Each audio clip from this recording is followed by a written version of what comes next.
Howdy folks, law-abiding Minnesotan here with North Central MN Press, coming at you again from Baxter City Hall. For those of you that missed my last couple of videos, what we're doing here is we are investigating an officer-involved pew-pewing that happened early morning, July 30th, 2023, on Highland Scenic Drive in Baxter. And what's going on here is the Baxter Police Department was the agency that was in charge of that scene, as it's in their jurisdiction in Baxter over there on Highland Scenic. And from what I understand, a press release came out from the sheriff's office that said there was an accidental discharge.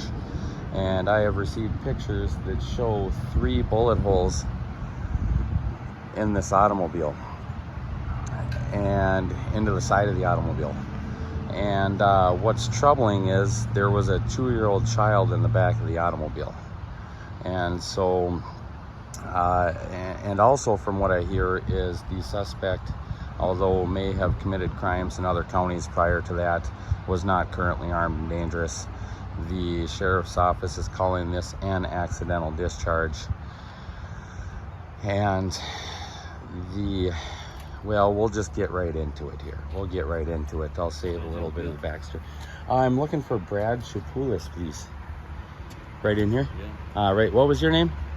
Dave. Dave? What's yours? Matt. Huh? Matt. Okay. Yeah, what do you do here? Good filming. Yeah, oh, yes. Brad Chapulis is in here? Thank you. Well, he wondered if he wanted my help, but he didn't want to tell me too much about himself, so. Hello. Hi. I'm looking for Brad Chapulis, please.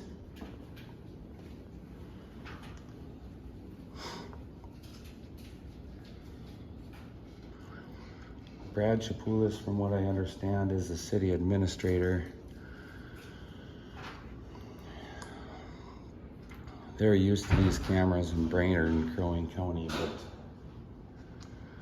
looks like Baxter, they're not too used to them yet. Hello. Hi, may I be of assistance? Yes, sir. Actually, you can. Are you Brad Chapulis? Yes, sir. And are you the city administrator? I am. Awesome. That's who I'm looking for. My first question is, are you the responsible authority for public data for the city? Yes, sir. Perfect. Then I have the right person. Also, are you Chief James Exted's supervisor? That I am. Perfect. I have the right person. Yep. Thank you No for problem. talking to me. I have something to tell you, and you can have a copy of this. But the problem I'm having is with Baxter PD ICR number 23004430. Back on 9/15, I asked for all supplemental reports, and since then I have asked for the use of force report associated with this incident from Chief James Exted. And Chief Exted denied the request, citing Minnesota Statute 1382 Subdivision 7, which makes criminal investigative data not public during the investigation. That's when I looked for the organizational chart on the Baxter City website and found the staff link to be broken. So I had to actually call to get information on the staff, so that was kind of concerning. Also, I went back and read that statute. I read Subdivision 7, and it says that Subdivision 2, 3, and 6 are exceptions of Subdivision 7. And that's what I requested, is the information in Subdivision 2. And actually I asked for the supplemental reports associated with this incident report, as well as the use of force report. And then he came back and said the agency didn't encounter any resistance that would have caused them to use force, so there's no use of force report.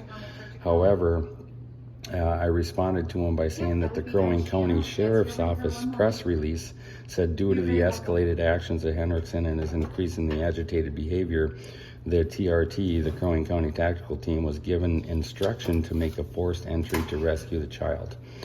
And that sounds like a use of force. plus the fact that they noted that there was an accidental discharge of a weapon, yet there were 3 bullet holes in the side of that automobile with a 2-year-old child in the back of it. And so that's kind of concerning to the public. And so basically the 2 excuses he used was Minnesota Statute 1382 Subdivision 7 says investigative data is not public, yet the very first line in the subdivision says that with the exceptions of Subdivision 2, 3, and 6. Subdivision 2 is the arrest data, and that's actually what I wanted, was the arrest data. Now, I just asked for the supplemental reports and the use of force report, but since we're gonna get technical about it, I have actually written out an additional formal request for data that request exactly what is in the statute. And I have already noted what I have received and what I have not received. And I've received A, but basically B through M I have not yet received, and I would like to submit this formal request for data. I've looked at the statute, I've checked, it is public data, and Mr. Ekstead just simply is not giving it to me. Okay.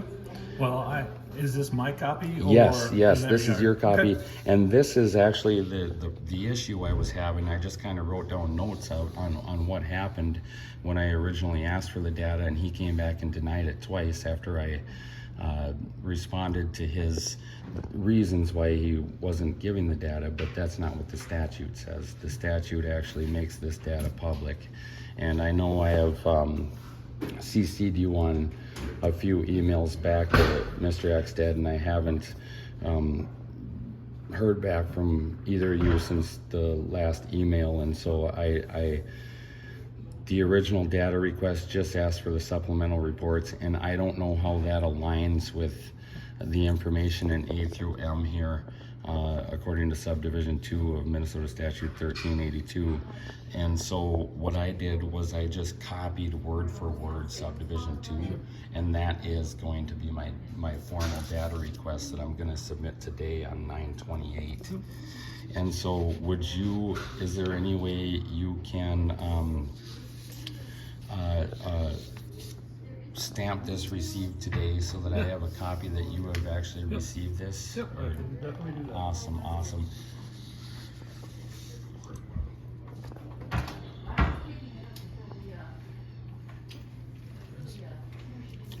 This is the actual data request. It's 2 pages.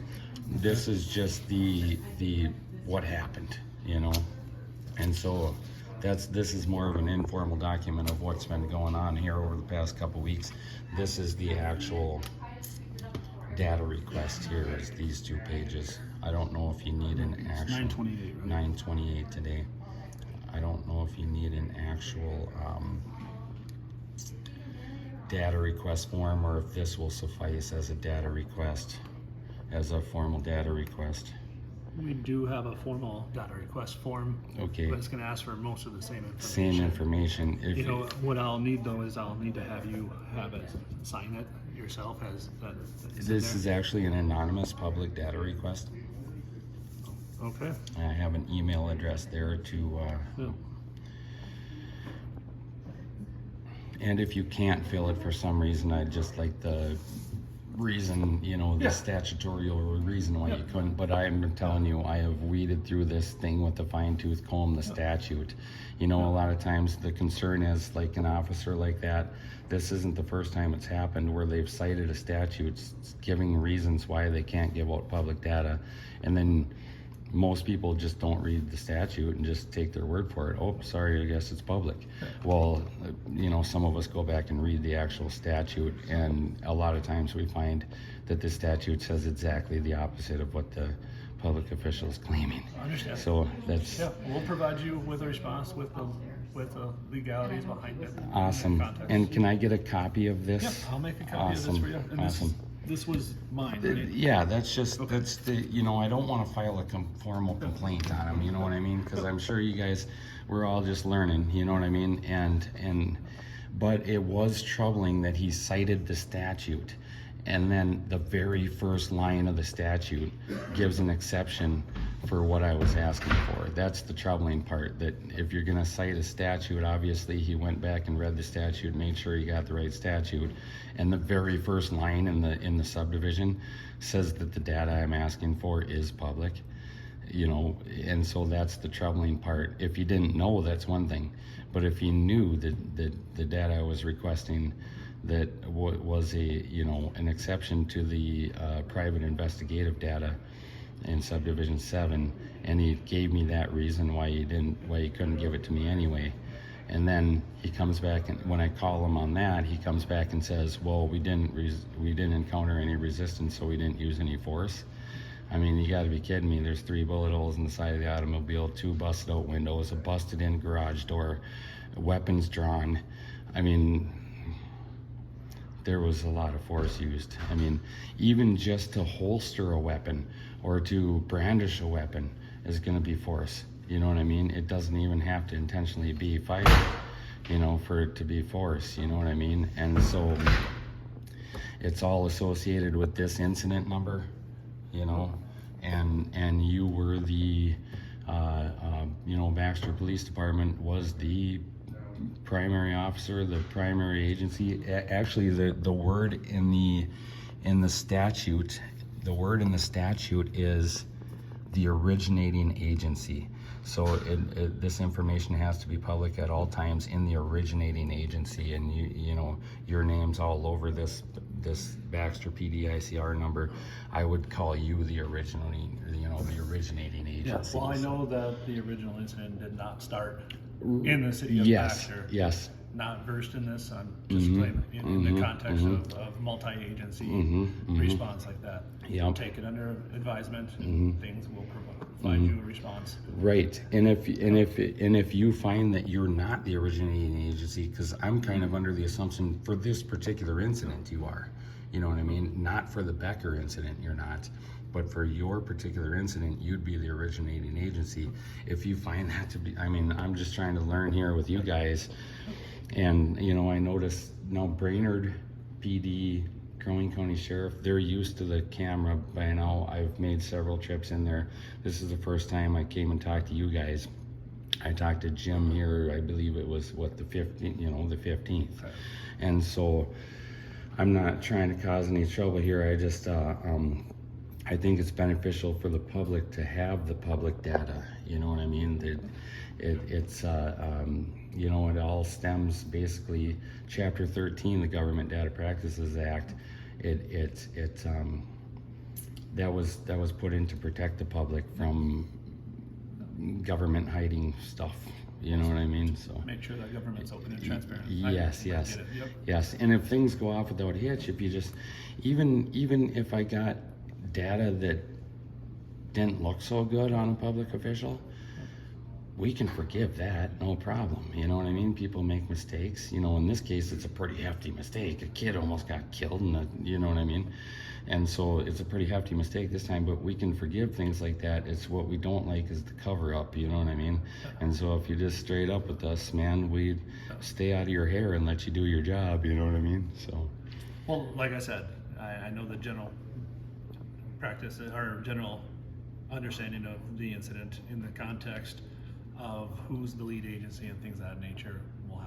I'll have to research it and get back to you with a formal response to the data request. Sure. Hopefully I got all my T's crossed and my I's dotted. I'm just, what public officials do most of the time is they try to find any little straw they can grasp at to not give up the public data, you know what I mean? And so, I guess in conclusion, I would just say, do you have any kids by any chance?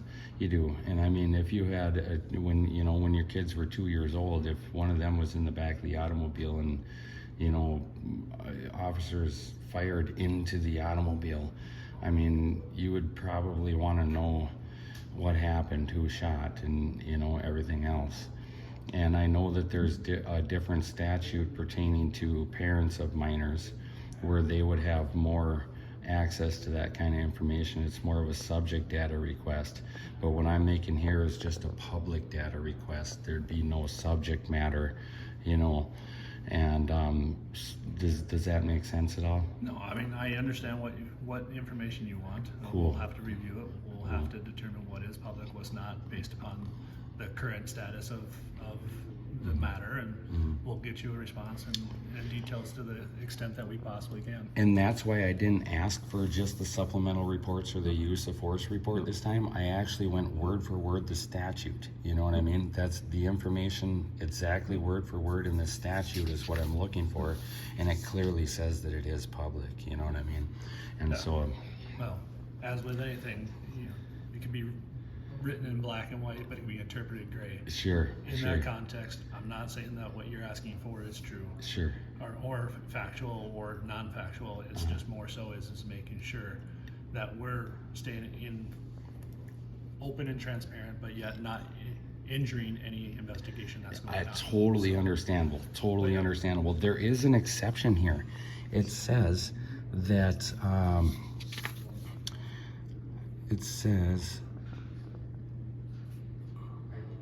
you know, there's a couple of exceptions here in K through L. You know, one is if there's an individual protected under subdivision 17, and one is in K, I believe it is, unless this specific data in K jeopardizes an ongoing investigation, but that just applies to like wiretapping or any system to get automated license plate reader, wiretap, or portable, you know, recording system. So that probably leaves, you know what I mean, might leave dash and body cam out of the picture. But like I said, what I really wanted was the supplemental reports and the use of force report. That would tell me, I believe, you know, I would have accepted that as a completed data request for A through M. I would not have gone through each of these individually if that original data request was filled. You know what I mean? I wouldn't be going through that. So let me get a copy of this for you, and I'll be right back. Awesome, thank you. Did you want a copy of this too, or you can just? I thought you said that. Yeah, you can just. Yes. Go ahead. You can just have that. Yep. All right, folks. We actually got an ear. That's good.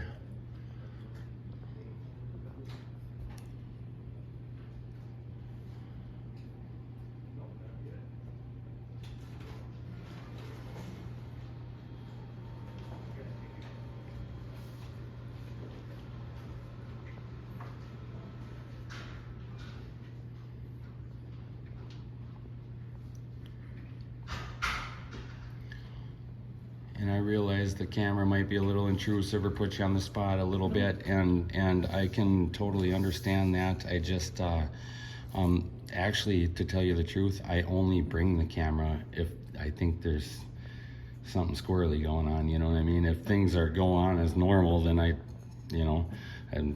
no problem with it. You know, I don't have a problem with that, but you're right. So yeah. So I get it. I appreciate it, and I just basically I'm just trying to bridge the gap between public officials and the public. You know what I mean? So no problem. And thank you for letting me know about the organizational chart or the website. Yes, We'll look at yes. To go because Peter Lindman was listed as the primary officer, and I went to look to see what his rank was, and so I hit the staff link on the city website. All the other links work, but the staff link says page not found, and it's just kind of nice to have an organizational chart on there to know who's supervisor, you know what I mean, and so on, you know what I mean, and what their ranks are, what their titles are, you know what I mean, so we don't have to call every time and say who's the person that handles this or who's so yeah. Great. But I appreciate you bringing that to our attention. Hey, no problem. Hey, you did actually better than most public officials do as far as handling the camera and listening.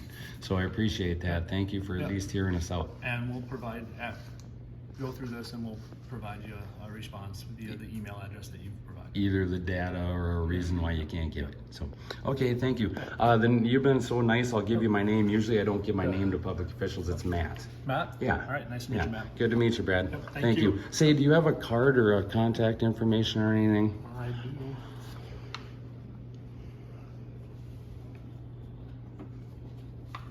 Yep. There you go. Awesome. Thanks, Brad. I appreciate it. Have a good one. Yep, you too. Thank you. All right, folks. We just spoke with Bradley Chapulis, City Administrator. There is his contact information.